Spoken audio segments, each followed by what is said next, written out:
بسم اللہ الرحمن الرحیم الحمد للہ رب العالمین وصلی اللہ علی النبی الکریم وعلی آلہ واصحابہ اجمعین اما بعد۔ جی عبارت پڑھیے۔ بسم اللہ الرحمن الرحیم الحمد للہ رب العالمین والصلاة والسلام علی رسول اللہ صلی اللہ علیہ وسلم وعلی آلہ واصحابہ اجمعین۔ تنبیہ یؤدیان بثلاثة اوجہ افراد بأن يحج ثم يعتمر، وتمتع بأن يعتمر ثم يحج، وقران بأن يحرم بهما معا، وأفضلها إفراد إن اعتمر عامه ثم تمتع، وعلى كل من المتمتع والقارن دم إن لم يكن من حاضر المسجد الحرام وهم من دون مرحلتين۔ اگلی عبارت میں احرام کے جو طریقے ہیں ان کو پیش کیا جا رہا ہے۔ مشہور افراد، تمتع، قران اور ایک اطلاق بھی ہے، اس کو صاحب عمدہ نے بیان کیا ہے۔ تو حج کا جو احرام ہے اس کے 3 طریقے ہیں۔ یہاں پر کہا جا رہا ہے کہ حج اور عمرے کو 3 طریقے سے ادا کیا جا سکتا ہے، یعنی اس کی احرام کے 3 طریقے ہیں۔ اگر صرف حج کا احرام ہے، ساتھ میں عمرے کا ارادہ نہیں ہے، تو اس کے لیے پھر افراد ہے۔ یؤدیان الحج والعمرہ، یہ صرف حج کا احرام باندھنا ہے تو اس کے لیے افراد طریقہ ہے۔ مطلب یہ ہے کہ آپ ہندوستان سے صرف حج کا احرام، حج کی نیت سے چلے گئے، اپنے حج ادا کیا، اس کے بعد پھر آپ حلال ہو گئے، اور پھر وہیں مکہ المکرمہ میں مقام حل میں آ کر تنعیم سے یا جعرانہ سے وہاں پر آپ نے احرام باندھ کے پھر عمرہ کیا، تو اس کو افراد کہتے ہیں۔ اگرچہ آپ حج کرنے کے بعد فوراً آپ نے عمرہ نہیں کیا، بلکہ اشہر حج کے ختم ہونے کے بعد آپ نے عمرہ کیا، تب بھی جو ہے اس کو افراد ہی کہا جائے گا۔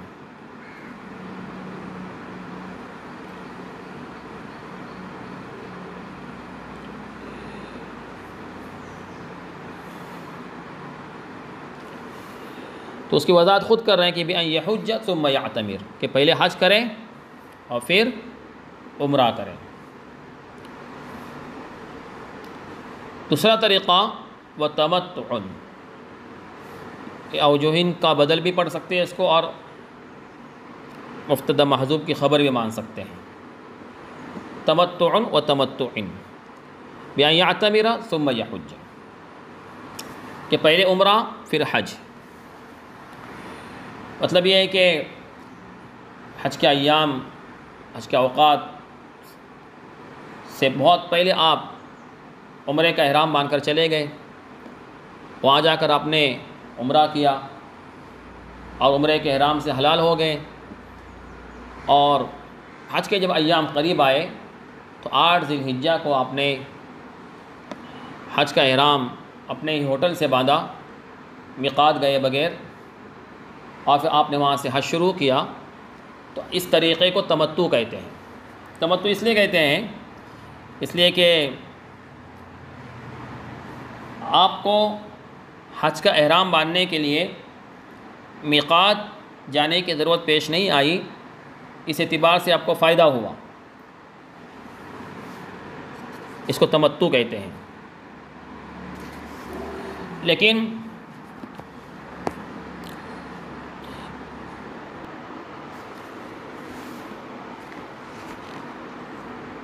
تو آپ پہلے عمرے سے فارغ ہو جائیں، پھر حج کریں۔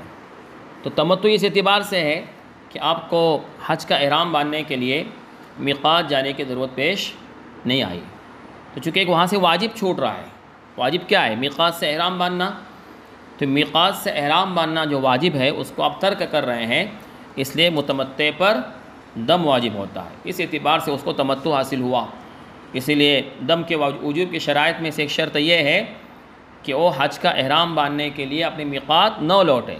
اگر میقات چلا گیا حج کا احرام باندھنے کے لیے، میقات سے احرام باندھا، تو پھر اس پر سے دم ساقط ہو جائے گا. تیسرا طریقہ ہے قران. قران کا مطلب ان یحرم بہما معا، حج اور عمرے کا احرام ایک ہی ساتھ باندھے، دونوں کی نیت ایک ساتھ کر کے چلا جائے، اور عمرے اور حج کو الگ نہ کرے، بلکہ صرف حج کے اعمال پر ہی اکتفا کرے. یا عمرے کا احرام باندھ کر چلا گیا اور پھر اس کو حج کرنے کا ارادہ ہو رہا ہے، تو عمرے کے اعمال شروع کرنے سے پہلے ہی حج کی اس نے نیت کر لیا، تو اس کو بھی قران کہتے ہیں. تو چونکہ اس کو بھی اگر دونوں کی ایک ساتھ نیت کر کے چلا گیا، یا صرف عمرے کی گیا تھا بعد میں حج کی نیت داخل کر رہا ہے، تو چونکہ دونوں کے لیے صرف ایک ہی میقات پر، یعنی الگ الگ میقات سے احرام باندھنے کی ضرورت پیش نہیں آئی ہے، بلکہ ایک ہی ساتھ دونوں کی نیت ایک ہی میقات سے کر رہا ہے، اس اعتبار سے جو ہے اس کو تمتع حاصل ہو گیا، تو فائدہ حاصل ہوا ہے. اس اعتبار سے قارن کو بھی متمتع پر قیاس کیا گیا ہے اور اس پر بھی دم واجب ہوتا ہے. وافضل و افراد، اور اس میں سب سے افضل افراد ہے شوافے کے ہاں، لیکن اس کے لیے شرط کیا ہے؟ ان اعتمر عام، جبکہ وہ اسی سال عمرہ کرے، یہ بھی شرط ہے. اگر اس نے عمرہ رمضان میں کیا، پہلے کیا تھا، اور اس کے بعد پھر حج کے ایام شروع ہونے کے بعد مکہ المکرمہ ہی سے وہ ایک حج کر رہا ہے، تو پھر نہیں. مطلب یہ ہے وہ حج کے سال ہی عمرہ کرے، حج کے سال ہی وہ عمرہ کرے.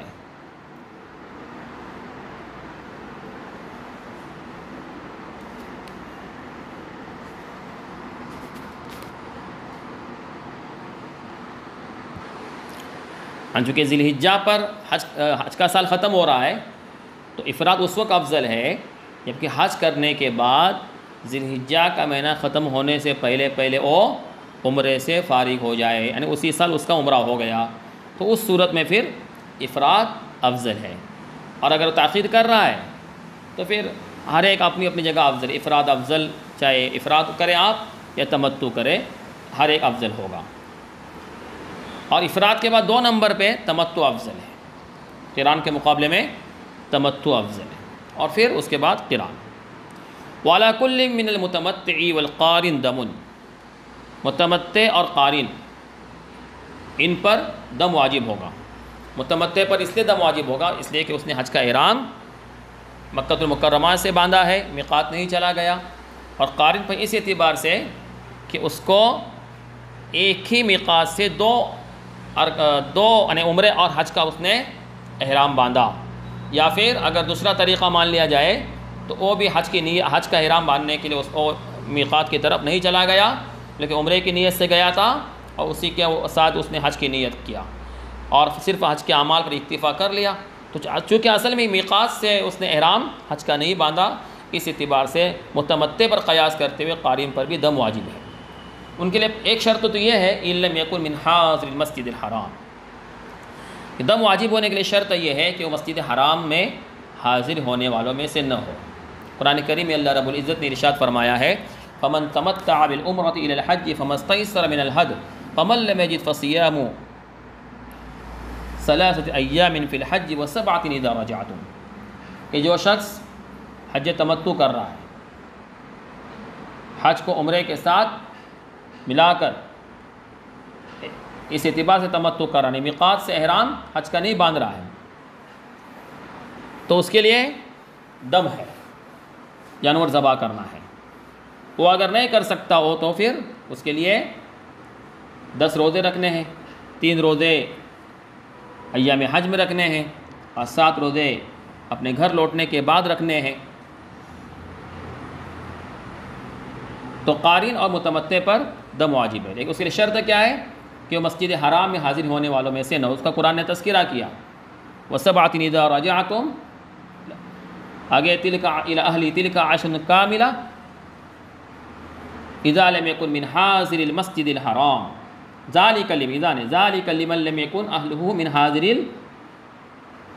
ذَلِكَ لِمَنْ لَمْ يَكُنْ أَهْلُ حَاضِرِ الْمَسْجِدِ الْحَرَامِ. یہ آیت ہے.